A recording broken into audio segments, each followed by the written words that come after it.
Netherlands की एक routine राजनयिक यात्रा अचानक से एक तीखी कूटनीतिक बहस में कैसे बदल गई। हाल ही में प्रधानमंत्री की द हेग यात्रा के दौरान बिल्कुल ऐसा ही हुआ।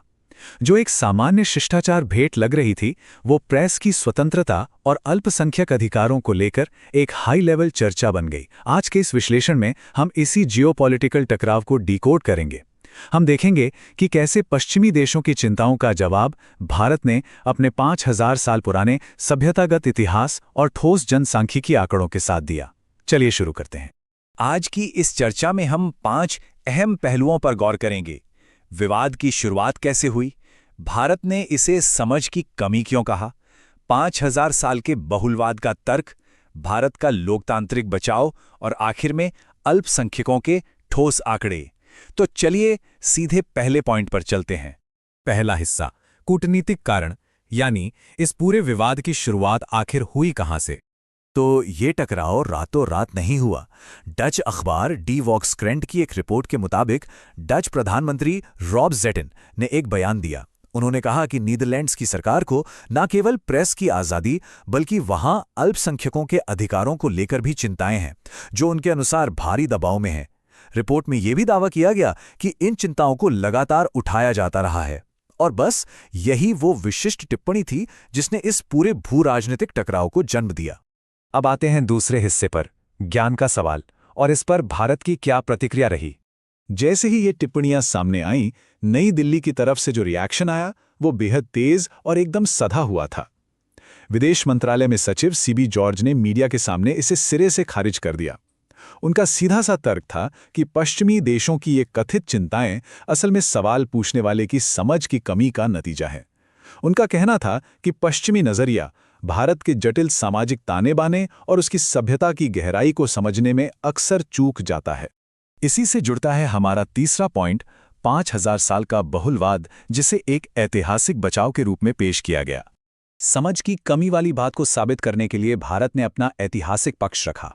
उन्होंने कहा कि भारत को सिर्फ एक आधुनिक राष्ट्र की तरह मत देखिए, बल्कि एक 5000 साल पुरानी सभ्यता के नजरिए से समझिए। ये पॉइंट काफी जोर देके कहा गया कि दुनिया में कोई और ऐसी जगह नहीं है जहां 4 प्रमुख धर्मों का उदय हुआ हो: हिंदू धर्म, बौद्ध धर्म, जैन धर्म और सिख धर्म। ये चारों यहीं पैदा हुए और आज भी फल फूल रहे हैं। ये एक ऐसे समाज की तस्वीर पेश करता है जिसकी जड़ें बहुलवाद में बहुत गहरी हैं।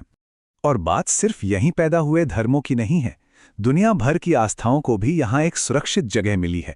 जरा इस टाइमलाइन को देखिए। 2500 साल पहले यहूदी धर्म भारत आया और बिना किसी उत्पीड़न के शांति से रहा।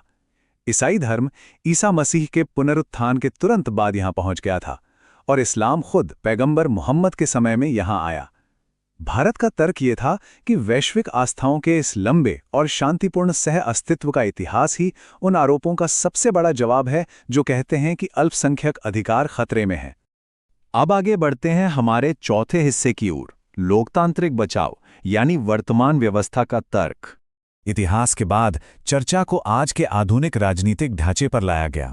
भारत ने हाल के विधानसभा चुनावों का उदाहरण देते हुए खुद को एक जीवंत लोकतंत्र बताया। इसमें जो सबसे दिलचस्प बात कही गई वो थी सत्ता का शांतिपूर्ण हस्तांतरण। इसे इस लोकतंत्र की एक प्रमुख विशेषता बताया गया, एक ऐसा दावा जो आज दुनिया के कई बड़े और आधुनिक लोकतांत्रिक देशों के लिए भी एक चुनौती बना हुआ है। 90% लोकतांत्रिक भागीदारी के स्केल को समझाने के लिए राजनयिक ने इस विशाल आंकड़े का जिक्र किया। हाल ही के कुछ चुनावों में मतदान का स्तर इतना ऊंचा था कि 90% से ज्यादा मतदाताओं ने वोट डाला। इसे सीधे तौर पर लोकतंत्र की सुंदरता कहा गया। जरा सोचिए, इतनी बड़ी आबादी वाले देश में इतने बड़े स्तर पर वोटिंग होना, यह दिखाता है कि लोकतांत्रिक प्रक्रिया में जनता का भरोसा कितना मजबूत है। इसी लोकतांत्रिक ढांचे के अंदर आर्थिक सफलता और समस्याओं को सुलझाने के तरीके का भी जिक्र हुआ। नजरिया बिल्कुल साफ था। माना कि भारत दुनिया की कुल आबादी का 6ठा हिस्सा है, लेकिन वो दुनिया की समस्याओं का 6ठा हिस्सा नहीं है।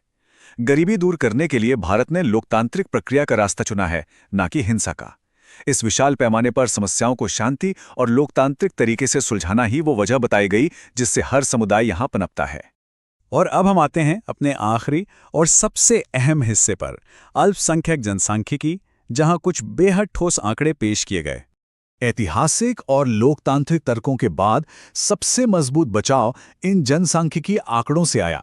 एक बहुत ही खास बदलाव पर जोर दिया गया। जब भारत आजाद हुआ था तब देश में अल्पसंख्यक आबादी 11% थी और आज वो आबादी बढ़कर 20% से ज्यादा हो गई है। ये आंकड़े सीधे तौर पर उन दावों को काउंटर करने के लिए रखे गए थे जिनमें कहा जा रहा था कि अल्पसंख्यकों के अधिकार भारी दबाव में हैं।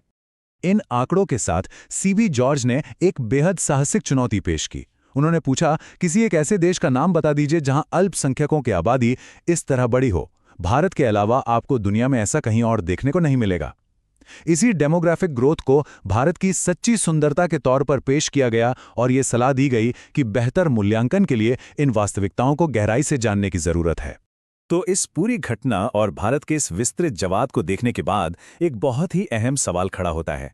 एक तरफ हमारे पास आधुनिक कूटनीति और प्रेस की आज़ादी जैसे पश्चिमी मानक हैं और दूसरी तरफ एक 5000 साल पुरानी सभ्यता का गहरा ऐतिहासिक और जनसांख्यिकीय अनुभव है।